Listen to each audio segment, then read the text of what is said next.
was hoping you weren't going to bring that up. It was more than a couple years ago. That breakfast is burned into my mind. Thank you for tuning in to the Sally Allen podcast, where we give voice to stories of resilience. We are on to season 3, and we have a great lineup of people. I mean, it's incredible. These guests are incredible. Their stories are incredible. Their journeys are incredible. And I am so honored to open up with this guest, one of my dear, dear friend for 14 years. We've gone through some hard things, but I'm so happy to have you here, Chris. Welcome to the Sally Allen podcast. Thanks so much for having me, Sally. I couldn't be more excited to kick off season 3 with you. Yes. Season 1, season 2 is gone, and we had some great guests. We're going to cut this out because I don't know where I was going with it, but we can cut this part out. All right. So, Chris, we met at a former company where we both worked. And how old were you when we met there?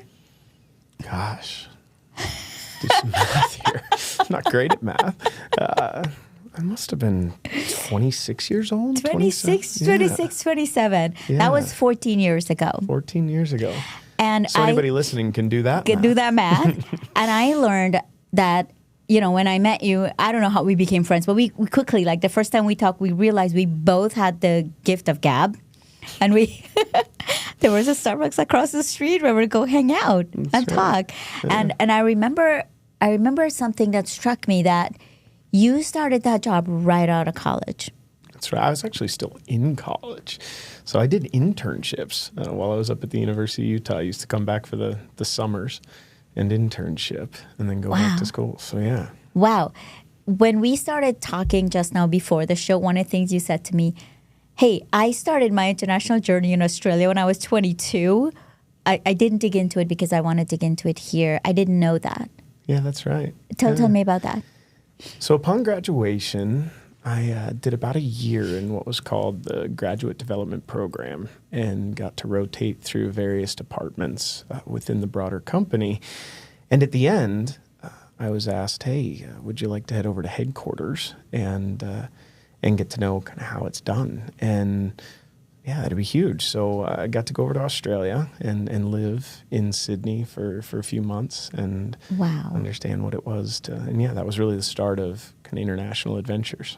Wow, that must have been like an incredible journey for a young person right out of college. You weren't interning then, you were... That was, I was full-time at that point. You were full-time at that point. Done the internships, gone back to school, and then upon graduation, did about a year before I then went over to Australia. Yeah. So I said 22, maybe it was 23. I was 23. So anybody listening to this and they're thinking, how do we execute, someone right out of college? How do we execute a program like that at our company? What would you say to them that work really well? Wow. Look, firstly, I'd say that any sort of program like that is a gift. To essentially get paid to learn and develop a broad base of knowledge across the company. I think the first bit of advice is stick to it. It's all too easy for both the graduate themselves and then the company to want to take a high potential out and throw them right into a need, right into a job. And I actually watched that happen, right? And look, it was all for the good because my good friend Brad Henson, he had an opportunity to go join sales and has done wonderfully since and is still enjoying his ride. I stuck with the program and was really grateful for that experience in again, learning these different verticals from product to sales to manufacturing. I had to go out to the line and put on steel toe boots and put together some machines that are probably still like sitting on a casino floor right now. I'm sure falling apart. Like I don't know how well I did screwing those machines together, but no, I think that variety in the experience serves people well for their career. And again, it takes both the person in the program and then the company to stick with that. Yeah. Yeah. And I think over the years, one thing I've seen with you that you're so versatile and you can pivot so quickly that you were sent overseas. And I want to talk a little bit about that because you weren't just sent overseas to a country that spoke your language. You went to a country that spoke a different language, right? You went to Japan? I went to Macau, China. You went to Macau, China. And how many years did you spend there? I did about 5 years. 5 years. Yeah. And you took your family. Yeah, that's right. Right? Your daughter was how old? So we went over with a 1-year-old daughter. And in fact, our youngest was born in Hong Kong. Oh, my gosh. Yeah. So again, like, for anyone listening to this, right, how did you weather that? You built a pretty amazing team there before you came back to the U.S. How did you weather that, going all the way to Macau, not speaking the language? What helped you with your resilience? Well, firstly, I'd say it wasn't all easy. It was an adventure, and some parts of an adventure are really fun. Others are quite challenging. You say what helped, and the first thing I'd point to is my wonderful partner, my wife, Sarah, who had the guts to do this with me, and who was willing when I came home and said, "What would you think about moving to China with a 1-year-old baby?" To welcome that and evaluate it on its merits, what it might do for our life, what it might do for our career, and then support us through that. So the first thing was a great partner in the journey, and Sarah was all of that. But secondly, and this is related to Sarah, I suppose the honesty and constant communication in where we were on our journeys. Because I moved into an immediate support network. I was working. And I was working for the same company that I had for, call it 10 years in the United States. So I had friends, and I knew the working environment, and I had this immediate network. She didn't. And she went over there quite alone, if you will, with a 1-year-old daughter to boot, and had to learn the language, the environment, the transportation, the mode of shopping. Which is very different. You're not just going down to your local big box store and picking whatever you need off the shelves. Right. And so, she was on a journey, and we were at different places at various times. So for us to be open and to communicate and I suppose support each other through the journey was huge. Yeah. So I want to know, like, what was your mindset going in there? Because I know cultures are different, right? There's so many things that are not done the same way it's done in the States. So going over there, did you go in with the mindset thinking like, oh, I'm just going to nail this, and then you walk in there and it was shocking how different the culture was? Talk to us a little bit about that. I'll tell you, I'm thankful for a wonderful leader through this journey. Right. Because I got a bit of counseling, and you've known me long enough that my tendency is to talk. And and I suppose the pivot that I made in heading over there was the pivot from talking to listening. And I suppose that was anything but traditional for me. But the mindset in going over was soak it in and learn before we go to try to make wholesale changes or turn the dial. And again, had good guidance through that to keep me to account in that journey. But that was really it. Was let's go over, let's learn, let's listen, and then we'll see what we can do with this thing.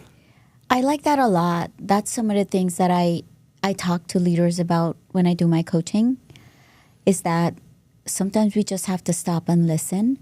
And we listen in between the lines to what people are not saying. Because what they're saying tells you a lot about what they're not saying and what their needs are. That's huge. Yeah. Right. And especially in a country where you can't speak the language. Yes. Right.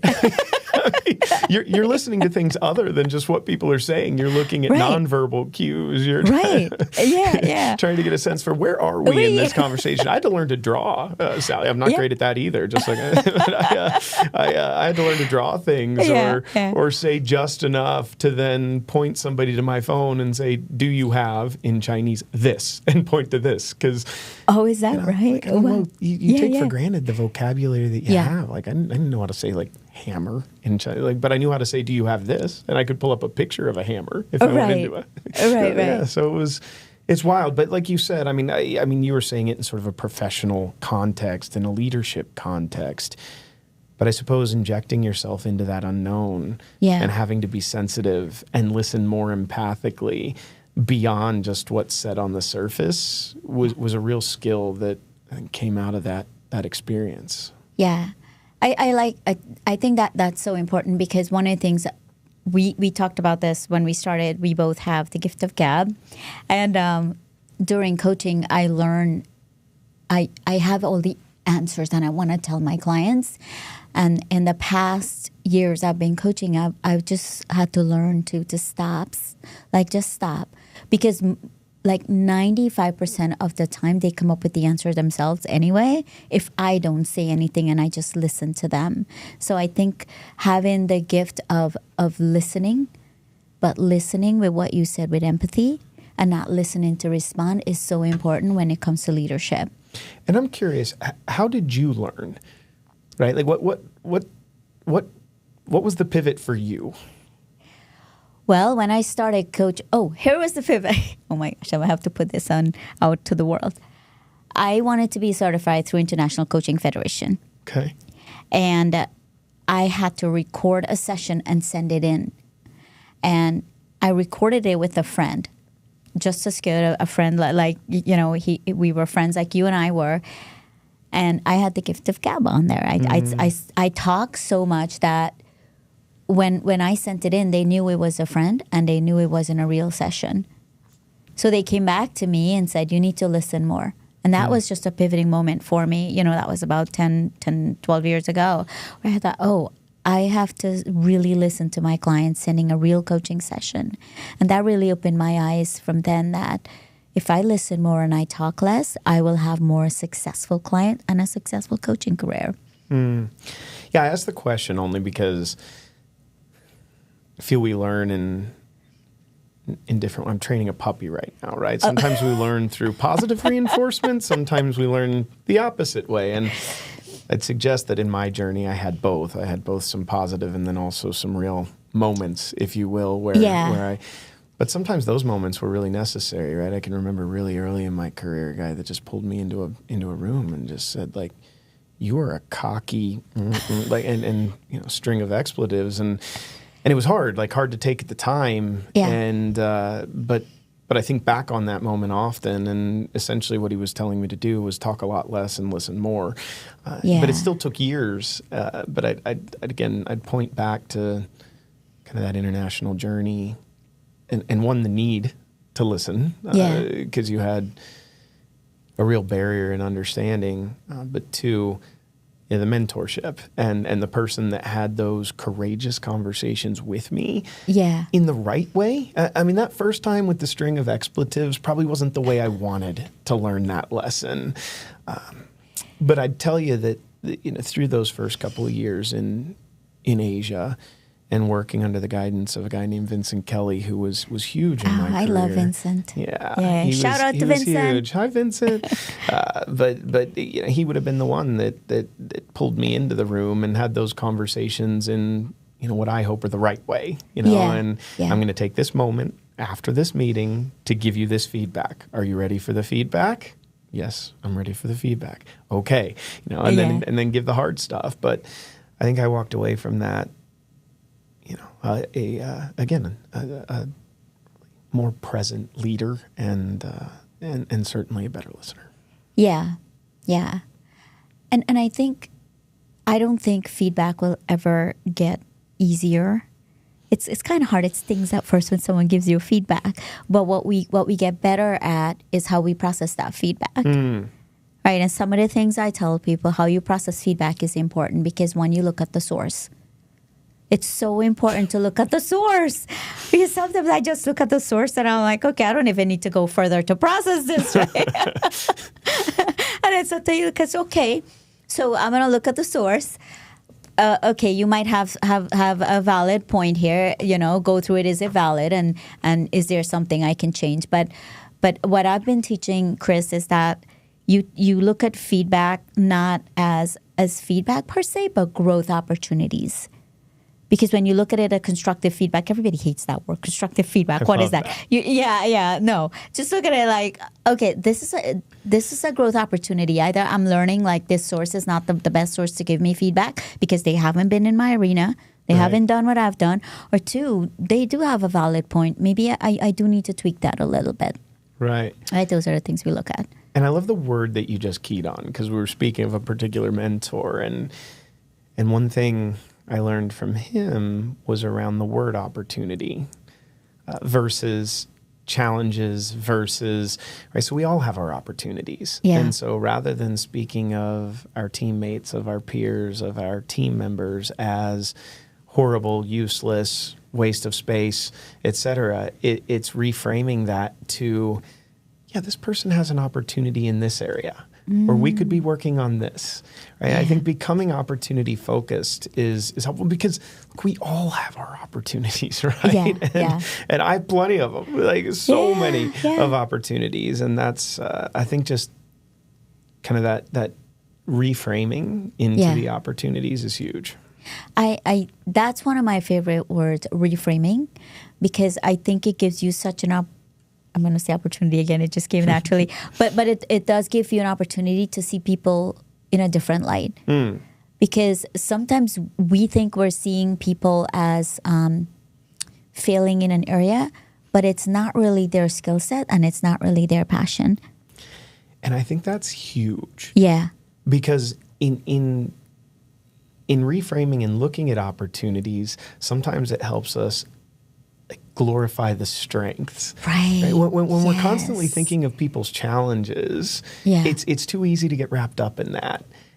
But there's a bit of good somewhere, right? Oh, yeah, and I think being able to find that in a person and dial that up while also coaching the opportunities is huge. I mean, sometimes those opportunities lead to replacement, if you will. We move somebody within an organization because due to those opportunities, better suited in another place. But I think just that conscious understanding of people's strengths versus opportunities. But again, if we focus on opportunities, it helps us also get to those strengths. Totally. Like your little puppy. I have a little puppy too. His name is Max. Mine is Wally. Yeah, he's only 4 months old. Yours is 4. I think ours is just over 3. It's probably 4. Positive reinforcement works for them. Just about, so that's wild. So we're on the same puppy journey. We're on the same puppy journey. Yeah, I've done it. So, okay. So you had this awesome time, awesome career. You learned a lot in Macau, and then you came back to the United States and you had to make that shift coming back here. How was that journey?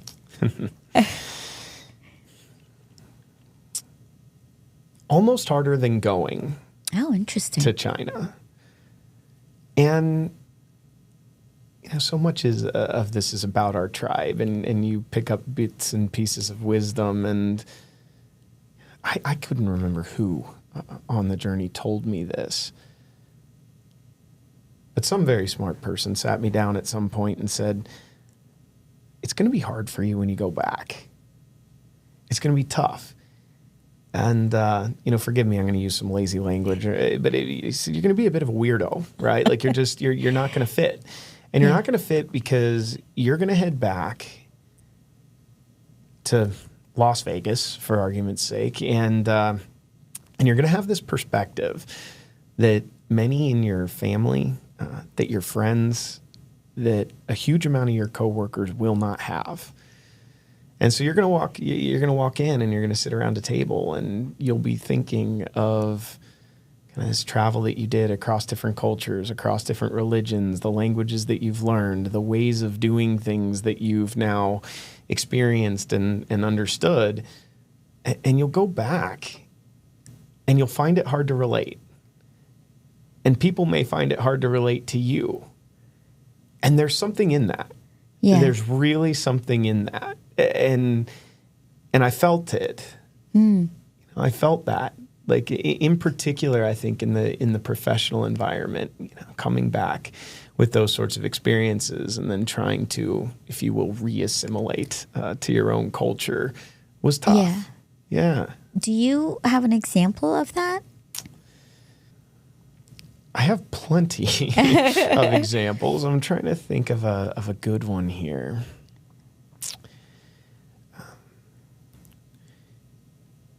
I just, maybe the pace of decision making or the way in which decisions are made. I sat around sort of the executive table and listened to a number of decisions, and it felt sort of the natural tendency was to align and then rally, but never challenge those decisions. And I won't speak to one specifically, and this is why I say there's many. Right. But you sit and you listen, and at some point, perhaps you try to interject, but that interjection is not welcome because the train's already left the station, right? And so I think that's you found that at times perspective wasn't welcome, versus when operating in the kind of unknown. You crave perspective. You need it. And so I got in this mode of constantly asking questions, constantly seeking feedback, sort of triangulating data to make a decision. But I feel like I stepped back into an environment that was like, this is what we believe, this is what we know, let's go. Yeah. It's almost going a little backward for you. Maybe. I don't know. Yeah. I might, or just different. There's times where there's a whole lot of virtue, and in particular when it's the right decision. Right. Like you want to be able to do that quickly. You want to be able to move fast. So there's times where it's a real virtue, but there's certainly times where I felt that, hold on, like, maybe not. And, many of those things time will tell, right? Yeah. So Chris, right out of college, 20 years with the same company, what was that like? And would you recommend that? Like, staying, having that longevity? What would you talk to us about that? For a college grad, just getting out of college, listening to this, what would you say to that person? I'd recommend it 100%. Yeah. But it was the best experience. And in fairness, I wouldn't say I worked for one company for 20 years. I probably worked for 6 different companies in 20 years. Right? The way that leadership changed, that vision changed, that the products we were selling changed. It was a very different company through different stages. And where I'd say, stick with it is when you find opportunities to learn and grow. And that was constant for at least 18 of 20 years, right? There was always a new opportunity to learn and to grow and to do something different. And we sort of talked about the value of that grad experience and learning different functions, different departments. But that opportunity to grow through product, pivot to commercial, go to Australia, go to China, work in Latin America, travel to Europe. Like it was huge. And every time I even thought about leaving, it felt like some other great opportunity presented itself. And I will tell you that thought of leaving didn't happen much. Like there was fortunate to work through a period of massive growth and a whole lot of fun. So I'd absolutely recommend it so long as there's opportunities to learn and to grow. I'd suggest that when that opportunity goes away, it's time to pivot. Okay, that was my next question, which you jump into fast. Like, how do you know when it's time to go? Ooh. How do you know when it's time to go? not the most scientific answer, but I think some of this is super primal, right? Like trust your gut. Yeah. And there is just something about us as humans that sort of senses when it's wrong, right? Yeah. And I think looking for those signals is key. And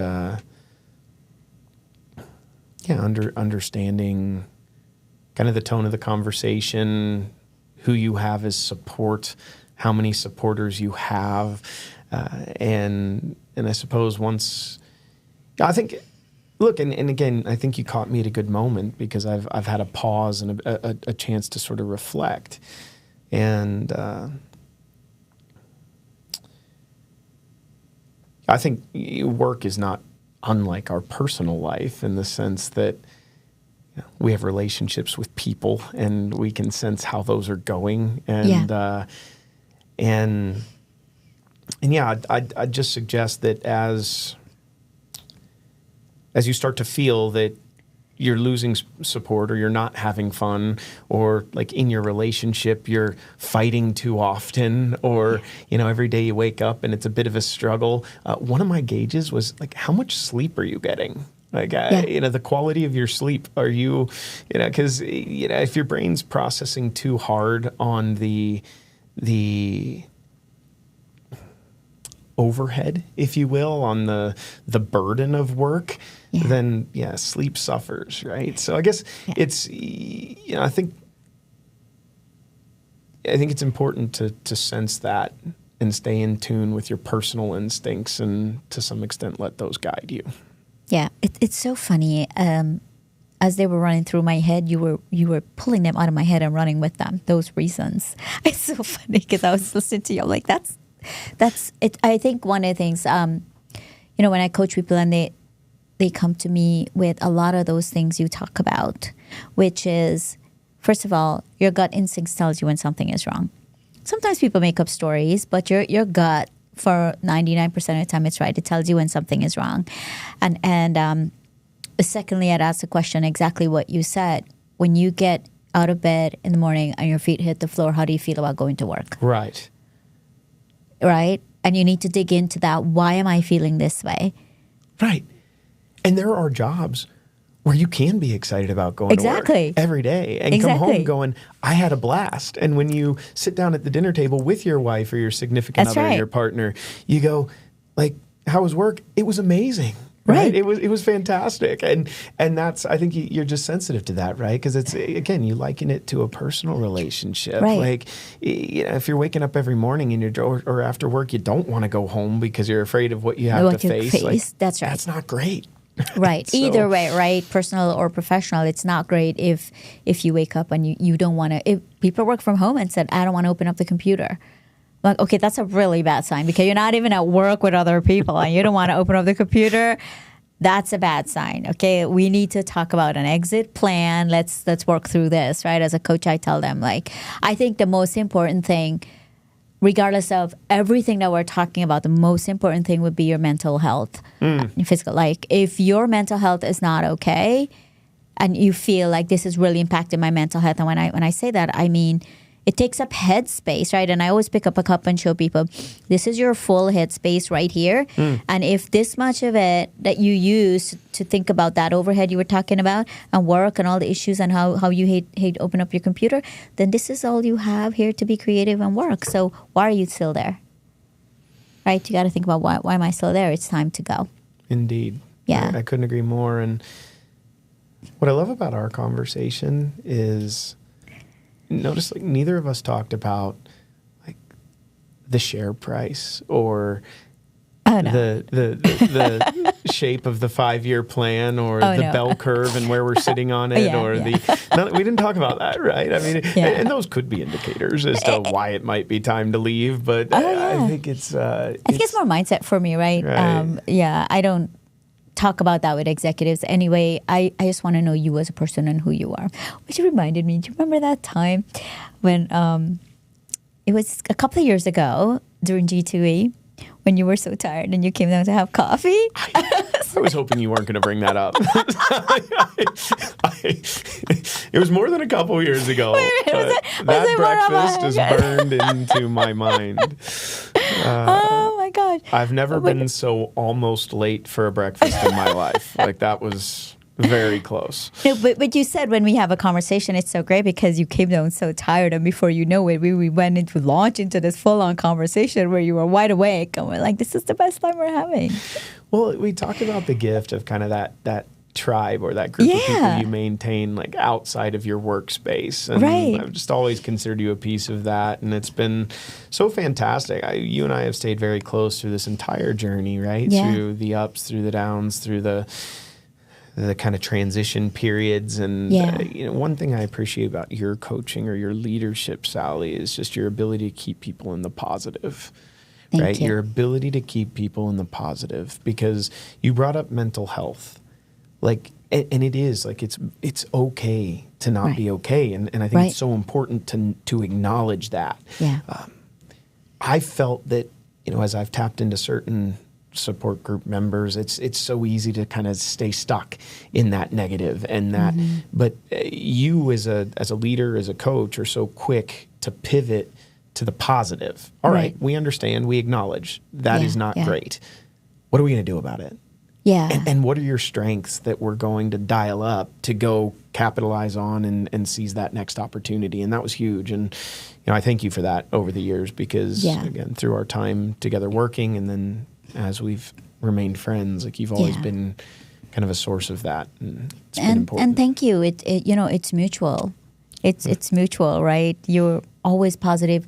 No matter what you are going through, you always have a smile on your face, and you push through it no matter what. You're very versatile and resilient. But you segue nicely into something else that I wanted to talk about, which is relationships.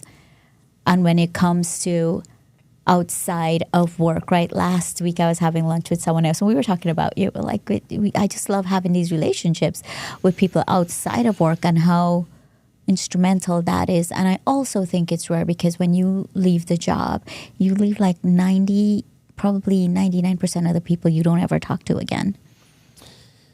Yeah, well, and I hope that's not the case, because, I think we've hinted to it a few times, but having recently left a job of 20 years, I hope there's a lot of people I keep in touch with, because I made a lot of great friends. But I think through the transition, one bit of introspection was how important that external network is.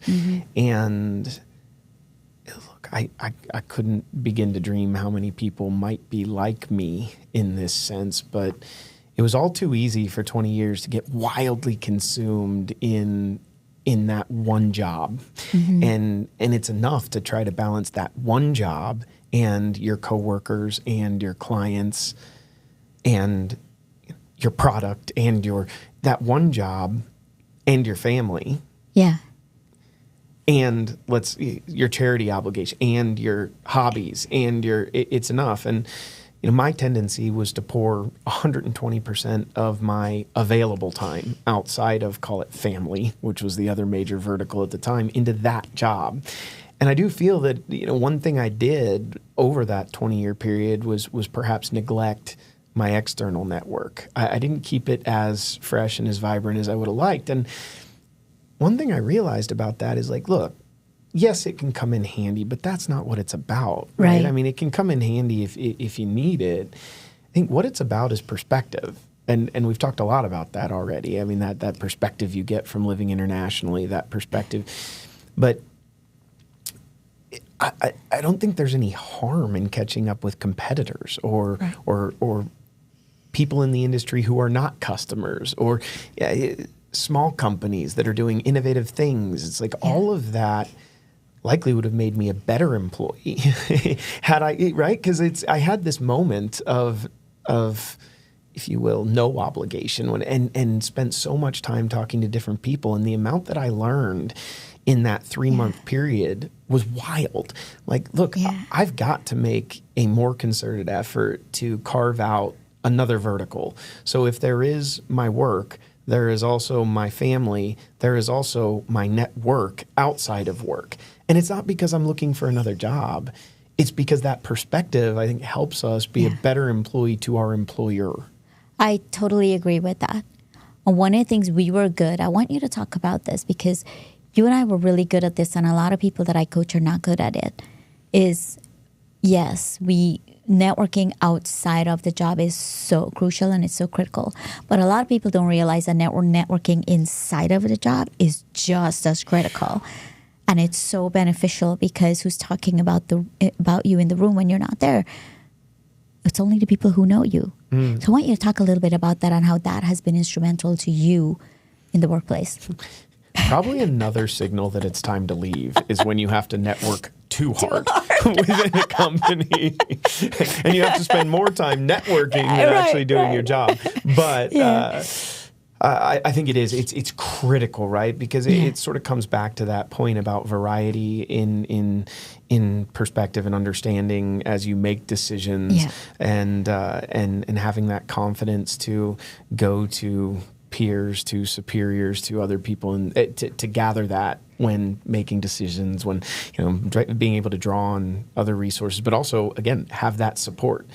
Because so much of the business, I mean, obviously, the bigger the company, the bigger this happens. So much of that business is happening without you in the room. Right. I think it is critical that when you're not there, you have, and that comes back to that topic of supporters as we spoke earlier. How many people do you have? And that I believe is the definition of a supporter. Is the person that will speak well of you. Not the person that will be neutral, not the person that will be passive, certainly not the person who will speak negatively, but the person that will step up at the table and say, I'm not sure. In the middle of performance review time when you're going around and you're calibrating ratings. That's right. Are you sure you know this person? Are you sure? Hold on a sec. I've seen this. I like that. I called that person a sponsor, and I was pretty fortunate to have that sponsor, right? I had a couple of those. And, I was pretty fortunate to have that. Did we share a sponsor? Was there a person? We probably did share a sponsor. Maybe a previous guest. A couple of sponsors. But I think it's so crucial to have that. And, for anybody listening to this, it's you have to step out of your comfort zone and go out there and look for those sponsors on the job, because it's crucial that when you're not in the room, there's somebody in there advocating for you. It's huge. It's huge, yeah. So, Chris, was there anything you wanted to talk about that I didn't ask you?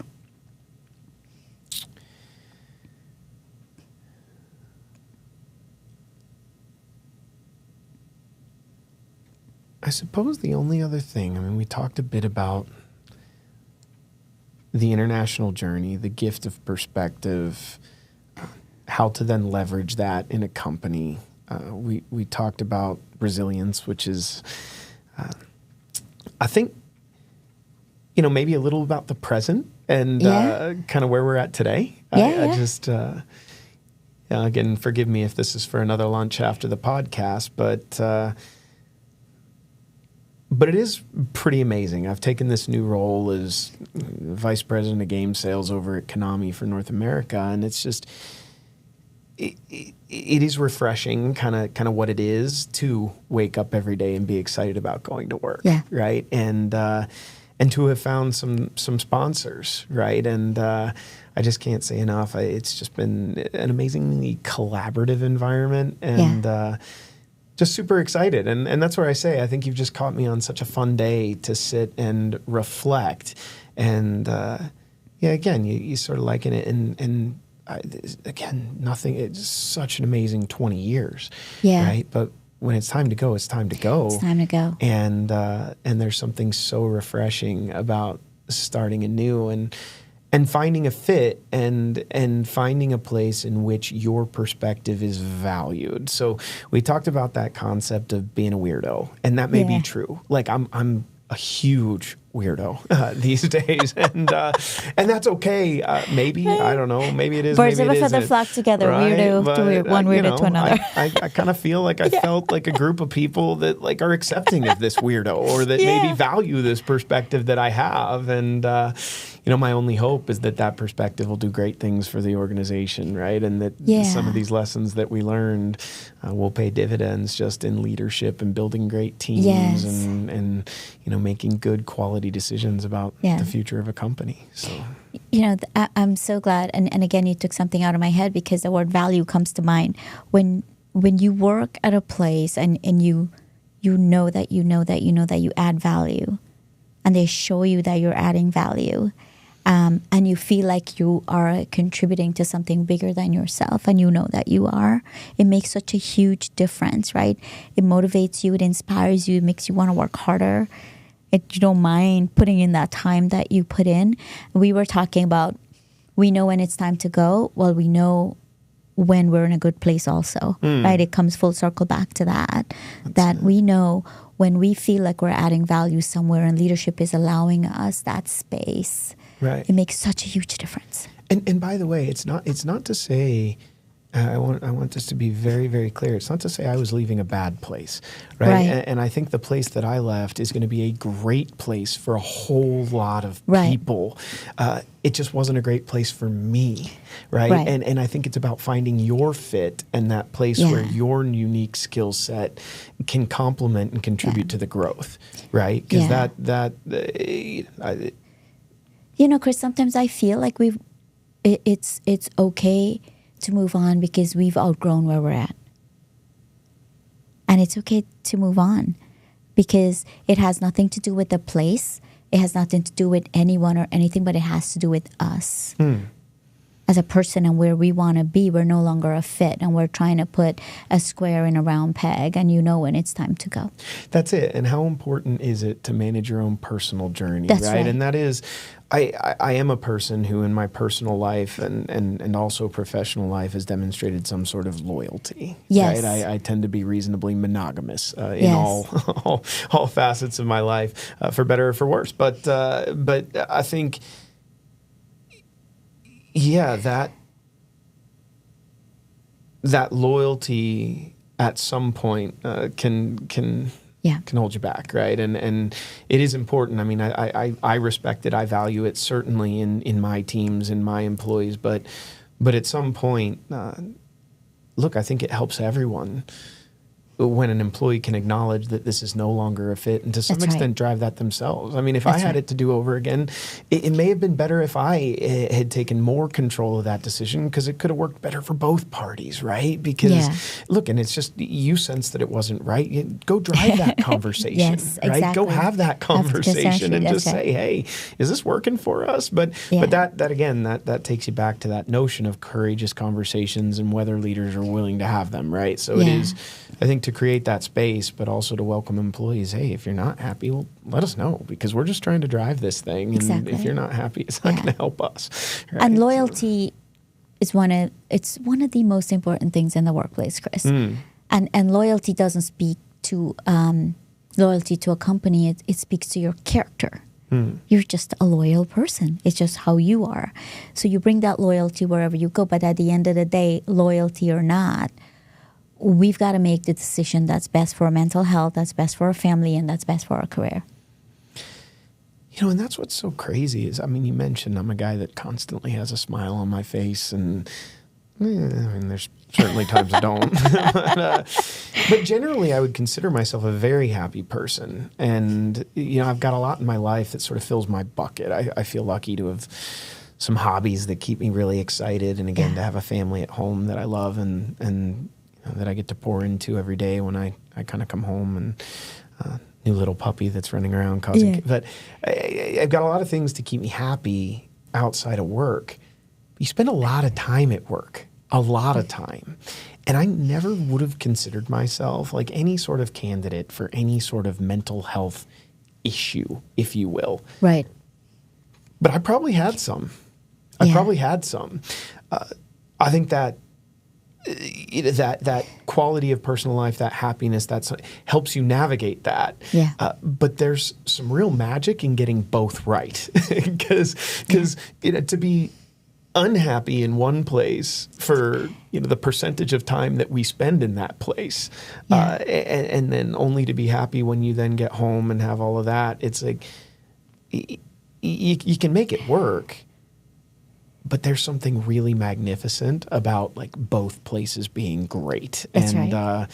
And like I said, it's wild. There's a bit going on there, right? Yeah. And something to be sensitive to. But I think it probably points to the value of having a good structure in your personal life, right? And having a good support network, whatever that may be. It doesn't have to be a family like I have. It doesn't have to be the hobbies, but it just, that's something in your personal life that helps navigate it, but also seeking to have good mental health in both places. Yeah.